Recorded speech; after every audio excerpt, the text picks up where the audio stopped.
2016 के अक्टूबर महीने की एक ठंडी शाम जर्मनी के फ्रीबर्ग शहर में एक दुखद घटना ने न केवल उस स्थान को बल्कि पूरे देश को गहरे सदमे में डाल दिया। 19 वर्षीय मेडिकल छात्रा मरिया लेडेनबर्ग, जिनके हृदय करुणा से भरा हुआ था, जर्मनी में शरणार्थी को उनके नए जीवन में संयोजित करने में एवं उनकी मदद करने के लिए अपना समय शिक्षा से समर्पित किया। उनके ये प्रयास न केवल उनकी समर्पण को दर्शाती थी बल्कि ये भी दिखाती थी कि कठिन वैश्विक चुनौतियों के बावजूद दयालुता और मानवता के प्रति उनका विश्वास अटल है। जब मरिया उस रात ड्रेसम नदी के किनारे साइकिल चलाते हुए अपने घर की ओर जा रही थी तो वो उस मार्ग पर पहले भी कई बार जा चुकी थी, लेकिन इस बार उसका जीवन एक दुखद मोड़ पर रुक गई।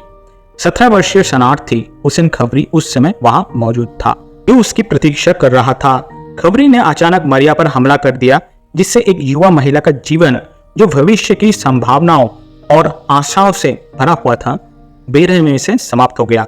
यहाँ पे मैं बार बार हमला बोल रहा हूँ, तो ये कभी मत सोचिएगा कि she was attacked. Actually she was not attacked, she was and then killed by Hasan Khabri. अगली सुबह मरिया के निर्जीव शरीर की खोज ने फ्रीबर्ग निवासियों को गहरे सदमे में डाल दिया। उनकी आकस्मिक मृत्यु न केवल उनके परिवार और मित्र के लिए एक अपरिणीय स्थिति थी, बल्कि उस समुदाय के लिए भी एक गंभीर आघात साबित हुई, जिसने हमेशा जरूरतमंद के प्रति करुणा और सहायता के सिद्धांतों को अपनाया था। जांच की प्रक्रिया तेजी से प्रगति कर रही थी। घटनास्थल पर मौजूद एविडेंस खबरी की ओर इशारा कर रहे थे, जिसे गिरफ्तार कर लिया गया और उसने जल्दी ही हमले की बात कबूल कर ली। जैसे जैसे उसके अतीत के बारे में जानकारी सामने आई, स्थिति और भी गंभीर होती गई। खबरी वे कोई निर्दोष शरणार्थी नहीं था, जैसे कि उसने पहले दावा किया था। 2013 में उसने ग्रीस में एक महिला को चट्टान के ऊपर से धक्का देकर हत्या के प्रयास के लिए दोषी ठहराया गया था। अपने हिंसक अतीत के बावजूद खबरी ने शरण मांगने वाले नाबालिग के रूप में जर्मनी में प्रवेश करने में सफलता प्राप्त की। Maria's murder ignited a national debate that had been simmering beneath the surface of the German society. USA middle east के वॉर की वजह से शरणार्थी संकट ने लाखों लोगों को यूरोप के तट पर लाने का कार्य किया और जर्मन के चांसलर एंजेला मर्केल के नेतृत्व में इन शरणार्थियों के लिए अपने दरवाजा खोल दिया। जबकि कुछ लोगों ने इस नीति को आशा और मानवता का प्रतीक माना, वही अन्य लोगों ने वॉर्टन और अस्थिर केंद्र से इतनी बड़ी संख्या में शरणार्थी की उचित जांच और एकीकरण की क्षमता को लेकर गंभीर चिंता व्यक्त की। मरिया की मृत्यु से उठी प्रश्न कठिन और जटिल है। एक ऐसा व्यक्ति जिसका अतीत अत्यंत हिंसक था, how could someone with such a violent past slip through the system? What more could have been done to protect the innocent life like Maria's? यह मामला जर्मनी के सामने आने वाली विशाल चुनौती को उजागर करता है, क्योंकि ये शरणार्थियों का स्वागत करने के साथ साथ अपने नागरिक की सुरक्षा और सुरक्षा सुनिश्चित करने की वास्तविकताओं का सामना कर रहे हैं। 2018 में खबरी को आजीवन कारावास की सजा दी गई थी। न्यायाधीश ने उसके अपराध की गंभीरता को रेखांकित करते हुए न केवल उसके कार्य की भयानकता पर ध्यान केंद्रित किया, बल्कि ये भी बताया कि उसने मरिया और अन्य कई व्यक्तियों के प्रति विश्वासघात किया जो उसकी सहायता करने का प्रयास कर रहे थे। ये सजा मरिया के परिवार के लिए कुछ हद तक न्याय का प्रतीक बन गई, लेकिन उसके द्वारा की गई नुकसान के कारण उत्पन्न घाव वो वर्णना ऑलमोस्ट इम्पॉसिबल है। मरिया की दुखद मृत्यु जर्मनी की शरणार्थी नीतियों में छिपे हुए तनाव और समस्याओं का एक महत्वपूर्ण उदाहरण बन गया। Basically the law and order का प्रॉब्लम है, ये फ्रैंकली यही चीज है। Let's discuss the law and order situation in Germany. वहां पे क्या सिचुएशन, हम उसकी तरफ थोड़ा ध्यान देते हैं। अभी जर्मनी की न्यायिक और प्रशासनिक प्रणाली, जिसे अक्सर दक्षता और निष्पक्षता के आदर्श के रूप में देखा जाता है, मारिया लेडेनबर्ग की दुखद घटना ने जर्मनी की लॉ एंड ऑर्डर को शानदार ढंग से उजागर किया है। इस अपराध को रोकने में जर्मन अधिकारियों की असफलता ने उन स्पष्ट कमजोरियों को उजागर किया है जो देश की कानूनी और सदन प्रक्रिया की नींव को चुनौती देती है। एक प्रसिद्ध अपराधी, ग्रीस का एक हत्यारा, कन्विक्टेड क्रिमिनल्स, जर्मनी के कथित रूप से सब शरण प्रणाली की खामियों का लाभ उठाकर कैसे बच निकले में सफल हुआ। 17 वर्षीय शरणार्थी खबरी, जिसने मारिया की हत्या की, एक स्पष्ट खतरा है। मतलब खबरी एक स्पष्ट खतरा है समाज के लिए, जर्मनी के लिए। उन्हें ग्रीस में एक महिला को चट्टानों के ऊपर धक्का देने के लिए दोषी ठहराया गया था। ऐसा अपराध जो किसी भी सभ्य समाज में प्रवेश के लिए स्थायी रूप से प्रतिबंधित करने का कारण होना चाहिए था, विशेषकर जर्मनी जैसे कथित रूप से कठोर समाज में। Yet, despite his violent history, Kavri stormed into Germany under peace of a vulnerable minor seeking refuge. And what did Germany do? Welcome him with open arms. Of course, उचित पृष्ठभूमि की जांच की कमी या उसके अतीत की प्राथमिक जांच का ना होना जर्मनी के कानून प्रवर्तन और इमिग्रेशन अधिकारियों के ऊपर एक गंभीर आरोप है। ये केवल एक साधारण गलती नहीं थी, बल्कि ये एक भयानक विफलता थी जिसके परिणाम स्वरूप एक निर्दोष युवा महिला की जान चली गई।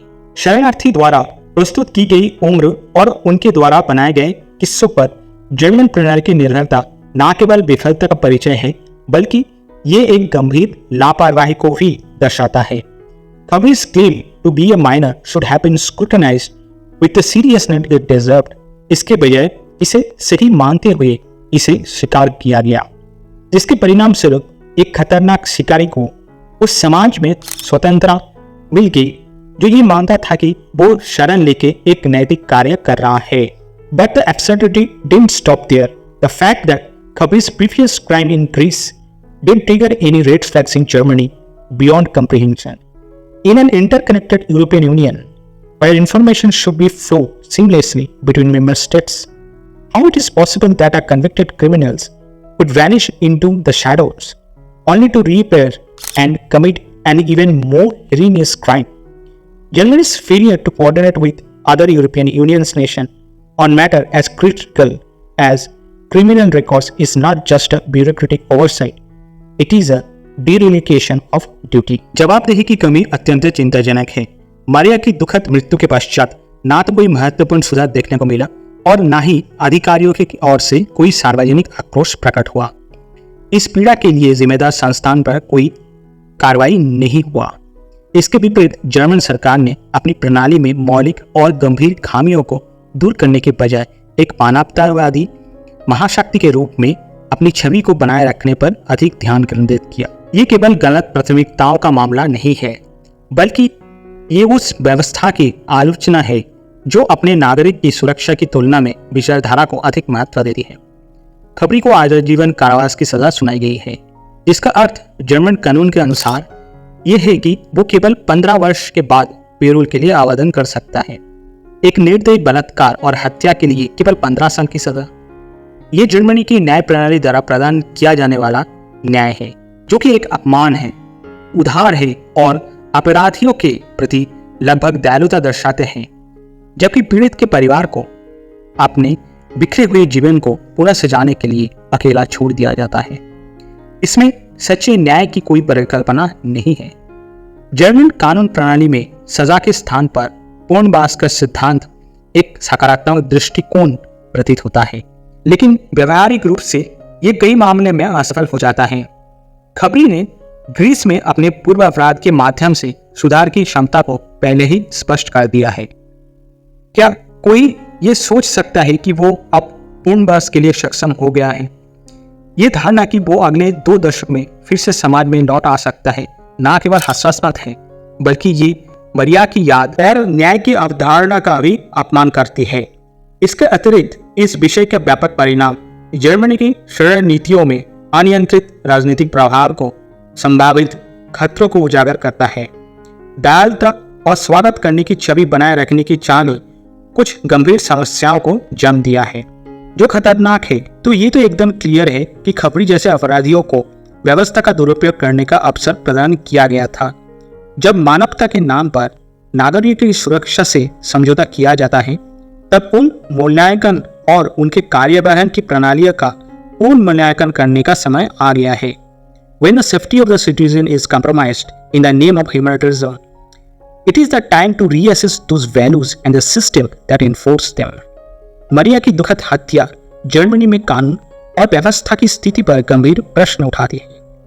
ये घटना एक ऐसे प्रणाली की अक्षमता, लापरवाही और जवाबदेही की कमी को उजागर करती है जो नागरिक की सुरक्षा को सुनिश्चित करने में असफल है। देश के पॉलिटिशियन को अब नैतिकता के दिखावे से बाहर निकलकर वास्तविक खतरों का सामना करने की आवश्यकता है।